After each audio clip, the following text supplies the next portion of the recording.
કરેલ પ્રોજેક્ટ કાગળ છે, બરાબર. આપણે એનો રીયુઝ કરવાનો છે. પહેલા આપણે હાથની લંબાઈ માપવાની છે. આ બાજુ સેન્ટીમીટર ગણાશે. તો મારો હાથ હું માપું. કેટલું થયું માપ? 70 સેન્ટીમીટર. હવે એને કાગળમાં ઉતાર.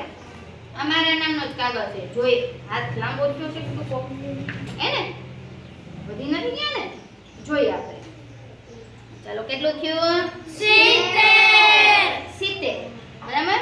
તો પહેલા હાથનું આપણે આ રીતે માપપટ્ટીથી માપ લઈ અને પછી એને કાગળ ઉપર રાખવાનું. તમારો હાથ છે તો એ વધે, અમારા હાથમાં હવે કઈ ફેર પડે નહીં, તો લાંબા ટૂંકું થાય. ચલો રેડી. હવે તમારે તમારી રીતે કાગળ લઈ લો. પહેલા માપપટ્ટી તમારી રીતે માપ એકાબીજા પકડજો એટલે માપ છે એ વ્યવસ્થિત રહે. 60 સેમી. હા, હવે તું આનું માપ. હાથ સીધો રાખવાનો ટટા. હજી ઉપરથી, હજી ઉપર.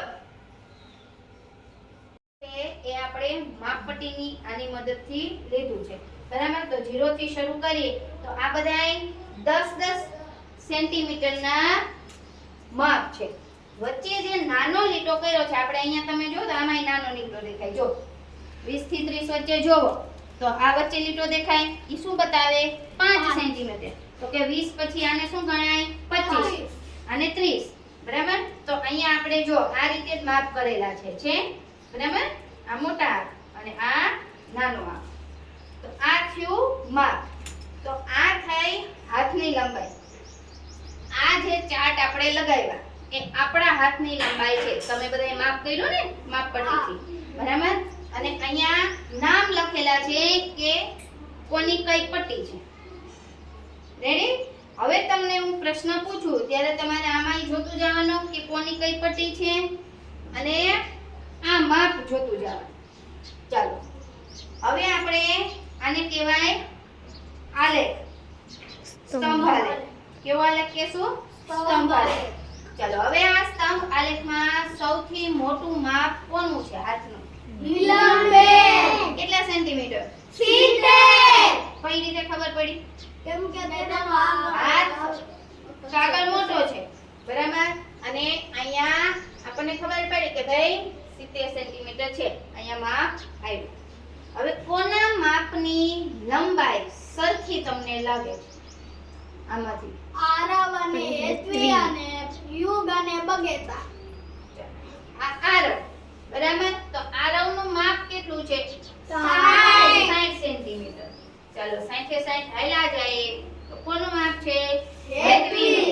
એટલે કે આરવ અને હેત્વી બેયના હાથની લંબાઈ કેટલી છે?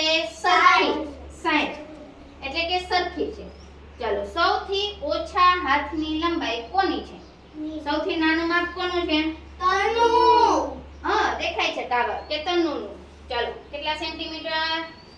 50 સેન્ટીમીટર આવ્યું, બરાબર. તો હવે યુગનું માપ છે ઈ કેટલું છે? 55. જોઈ લઈએ આપણે. આયલા જાય.